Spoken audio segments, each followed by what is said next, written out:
Today is May 20th. Welcome on into Daily Cards Live here on CleavesOnline.com, presented by Munganess, St. Louis Acura, and Royal Banks of Missouri. I'm Joe Roderick, joined alongside by Bob Ramsey. And hey, as always, you might be watching us live on video right now, but the audio version always available after the show. Available on iTunes, Spotify, Google, wherever you get your podcasts. You can hear the audio-only version of this as well prior to game time. A huge weekend for the Cardinals taking on the Pittsburgh Pirates. Rammer, it's two debuts that we have been talking about for a few years now, wondering when the day would come. Today is Nolan Gorman Day. Tomorrow is Matthew Liberatore Day out at PNC Park in Pittsburgh.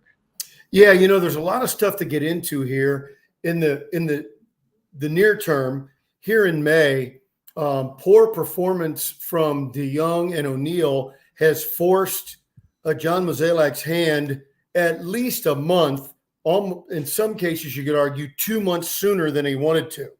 And DeYoung and O'Neill just throw Dickerson in there too.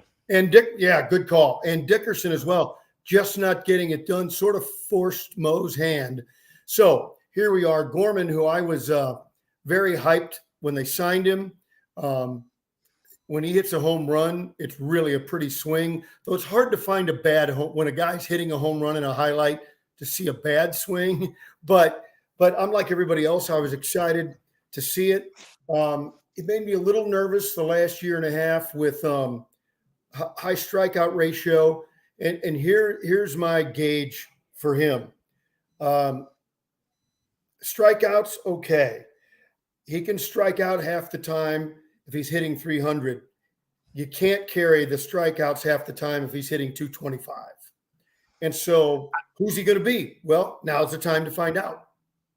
I'm going to take, we both agree that it is due to the poor performance of DeYoung and O'Neill and Dickerson, the reason that Gorman's up here. But let's also give credit to Nolan Gorman, who kind of forced Mo's hand to making this conversation become a reality on the season. Nolan Gorman in a 133 at-bats down in AAA this year, 41 hits, a 308 batting average with an OPS of over 1,000, 15 home runs. With the Memphis Redbirds so far this year. So it's not only the fact that players have been underperforming here, he has probably been exceeding expectations down in Memphis, and he has seen Brendan Donovan get called up. He saw Juan Yepez get called up, both succeed at this level. And I would also say that their accomplishments here at the major league level probably have also allowed you to move up the appearance of Nolan Gorman, because you're seeing two guys who played well down in spring training and then went with whatever teachings, whatever coaching they had down in Memphis out of Jupiter, and they went down to Memphis and they hit well. And you're seeing that, the coaching that is different than what they're getting here at the big league level. You're wondering, okay, is there something within the organization that is being taught down in Memphis that is allowing for them to become better hitters than what some of these guys at the big league level are doing? And some of that might shine a bigger light on Jeff Albert here at the big league level, saying, Donovan and Yepez are two guys that have come up and they've hit at the big league level. They haven't had much Jeff Albert coaching. I wonder what's going to happen now that Nolan Gorman comes up, who also hasn't seen Jeff Albert coaching. So this might also shine a light on the Cardinals hitting coach along with some of their young prospects. It could, but I think it's way too soon, and you can't go just by results, because for every bad hitter, I can show you a good hitter. This guy listened and this guy didn't. So that's a tough one. Unless we get some hard evidence that a guy was hitting and then there was a clear coaching change of what they're doing. And by the way, that's possible. I'm not dismissing it. I'm just saying we should be careful not to blame a guy. Because credit and discredit, you got to be real careful how that goes. But I think I agree. It's something to keep an eye on. And the Cardinals are fortunate that Yepez and Donovan not only were doing it at Memphis, they're doing it at the big club in place of Newt Barr and DeYoung. Now you have, Gorman up in place of O'Neal. So let's see how things start to work out. And then we turn to Liberatore, who he's got a different cross to bear, and that is the comparisons between the instantaneous success Randy Arozarena had in Tampa, relative for whom he was traded, and that's unfair to him, but it's the natural comparison. We will get into the Liberatore numbers here in just a second, but I want to get you the starting lineup for today's game.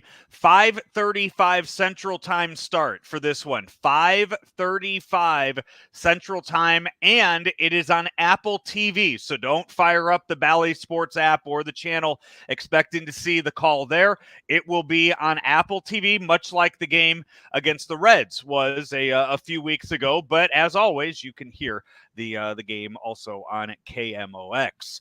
The Cardinals will go with a lineup of this. Tommy Edman making his 2022 debut at shortstop tonight, leading off. Brendan Donovan DHing, something we didn't really discuss yesterday when talking about possible lineup and positions. Paul Goldschmidt at first, Nolan Arenado at third, Juan Yepez in left. Nolan Gorman makes his debut, batting sixth, playing second base. Dylan Carlson in right, Yadier Molina behind the plate, and Harrison Bader is in center field for an Adam Wainwright start. For the Pirates, they have Zach Thompson on the mound. Ben Gamble is in left. Cabrian Hayes is at third. Brian Reynolds is in center field. Yoshi Suzuki is DHing. Josh Van Meter is at second. Michael Chavis at first. Jack Switsky is in right field. Michael Perez is behind the plate, and Rodolfo Castro is at short for the Pirates. So another mark in the historic run of battery mates between Yadier Molina and Adam Wainwright also debuting taking place tonight in Pittsburgh, which by the way, I texted you about this last night, Rammer. I failed to mention yesterday during our broadcast that the Mets did honor him yesterday in did honor Yadier Molina and Albert Pujols in the finale, nice. The last time that they will be in at Citi Field. They not only had a pregame ceremony for them, they also announced the organization would be making a donation to each player's respective charity. So that is the parting gift that was given to Yadier Molina and Albert Pujols by the New York Mets. I'm trying to keep track of this all season long to make sure they get the respect they deserve. So now the Giants and I'm glad you have that much time. I'm glad you have that much time. Way too much time.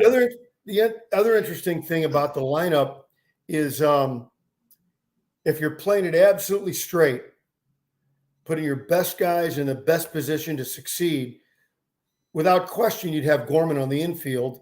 Donovan on the infield and Gorman hitting. But the Cardinals want to see what they have. Yes. So you understand that they're going to be at a deficit defensively, but they got to know if they can move forward with the look. Let's say he's adequate and he hits fine and he stays on the team. A month from now, Donovan would be playing second base and Gorman would be DHing. That's my opinion. I would agree with that. I think that's not only that, I also think there might be a case to see Donovan at short and Gorman at second with Edman maybe in the outfield if it comes to that with Bader and Carlson hitting the way that they're hitting right now, and you need to get Albert in the lineup, and there's a good right-hander on there that Albert has good numbers against. You're gonna see it. You won't see that. I can't weaken myself at four positions intentionally. I think it all goes to how the offense is performing as the season goes on. Well, if you have Edman, you got to play him at second or short because Donovan can play outfield and Gorman can DH. So you've got all those other options. You and I talked about it in the pre-show meeting that Juan Yepez also, he hasn't made a fool of himself out in left field. He has continued to earn his starts in left. Yeah, he's been fine in left or right field. Um, O'Neill's a Gold Glover, so that's a big difference. But he's performed better out there than Corey Dickerson, in my opinion. I'm not talking about errors, but maybe it's only style points, and hustle. But I have not been impressed with Dickerson. Yeah, I mean, Yepes has gone back on a few balls that I thought Yeah, would give somebody, give a first baseman that's playing left field trouble. I've seen line drives hit right at him that he played perfectly, and those in some cases can be the hardest to judge. So I've seen multiple examples of Juan Yepes making the right plays out in left field, and that's why you were able to come up with a shoulder impingement for Tyler O'Neill and yeah, put him on the injured list for a few weeks. When we see Matthew Liberatore tomorrow, the numbers don't jump out at you the way that Nolan Gorman's numbers jump out at you with what he's done in Memphis this year. 7 starts down there, a 3.38 ERA with a whip of 1.2, 46 strikeouts in 40 innings pitched on the season. But the thing that I look at when you do look at some of Liberatore's numbers, they have improved every year of his minor league journey so far. The walk to strikeout ratio has improved each and every year. From 2019 being 2.45, last year 3.73, so far this year a 3.83.